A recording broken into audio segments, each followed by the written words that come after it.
নমস্কার, ওপিনিয়ন টাইমসে আপনাদের সকলকে স্বাগত। আমি এআই সাহেব রয়েছি আপনাদের সঙ্গে। লোকসভা নির্বাচন যতই এগিয়ে আসছে, রাজনৈতিক ময়দান ততই সরগরম হয়ে উঠছে অভিযোগ পাল্টা অভিযোগ।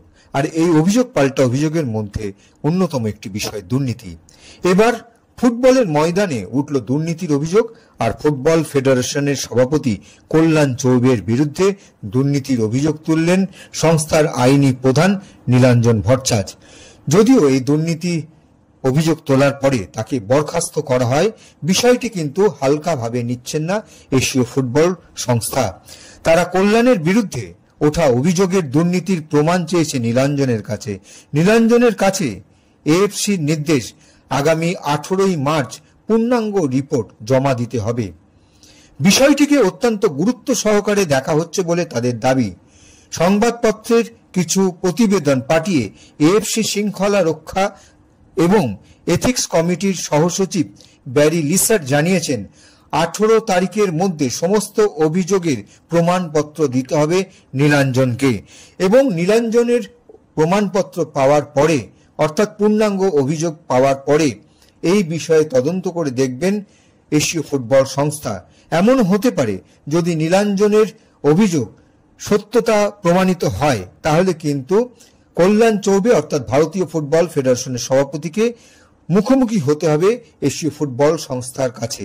এই বিষয়ে এশীয় ফুটবল সংস্থা নীলাঞ্জন ভট্টাচার্যকে চিঠি দিয়ে জানিয়েছে, আর চিঠি পাওয়ার পরে নীলাঞ্জন ভট্টাচার্য বেজায় খুশি। তার কারণ তিনি জানিয়েছেন সংবাদ মাধ্যমকে যে আমার অভিযোগ বাস্তবতা আছে, আর অভিযোগের ভিত্তিতে যদি প্রমাণ প্রাথমিকভাবে না পায়, কখনোই আমাকে চিঠি দিয়ে এশীয় ফুটবল সংস্থার মতো একটি বড় সংস্থা কখনোই আমাকে জানাতো না, যে সমস্ত তথ্য দিয়ে আমাকে জানাবার কথা। সুতরাং আমি আশাবাদী নির্দিষ্টভাবে সত্যতার জয় হবে এবং বিচার হবে এই আর্থিক দুর্নীতি। কল্যাণ চৌবের বিরুদ্ধে ব্যবস্থা নেবে এশীয় ফুটবল সংস্থা।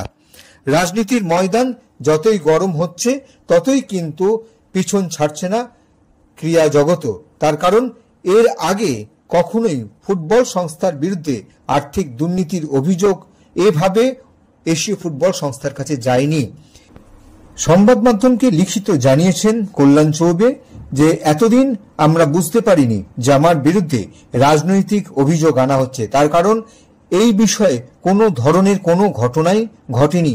আর্থিক অভিযোগ যা করছেন নীলাঞ্জন ভট্টাচার্য, তা নিছকই একটি রাজনৈতিক উদ্দেশ্য প্রণোদিত এবং আমার মানহানি করবার চেষ্টা করছে।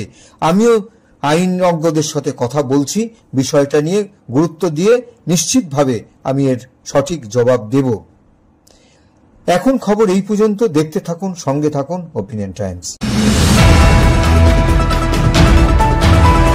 ওপিনিয়ন টাইমসে আপনাদের সকলকে স্বাগত। পশ্চিমবঙ্গে এই প্রথম বাংলা নিউজ পোর্টাল। আমি এআই দিয়াসিনী, আর আমার সাথে আছে আমি এআই আদিত্য। রাজনীতির ডান থেকে বামের সব খবর আমার সাথে। আমি এআই ঐশানী। খেলা থেকে বিনোদন, সঙ্গে থাকবে সেলিব্রিটিদের কুটকাচালির খবর। আমি এআই সিদ্ধার্থ। বাজার অর্থনীতি থেকে রাজনীতির ওঠাপড়া, কুর্সি বদলের সব খবর আমার সাথে। আমি এআই দীপ্তি, থাকবো আপনাদের সাথে। সত্যের উদ্ঘাটন, নিরপেক্ষ বিশ্লেষণ, সঠিক খবর প্রদান। সঙ্গে থাকুন, দেখতে থাকুন ওপিনিয়ন টাইমস।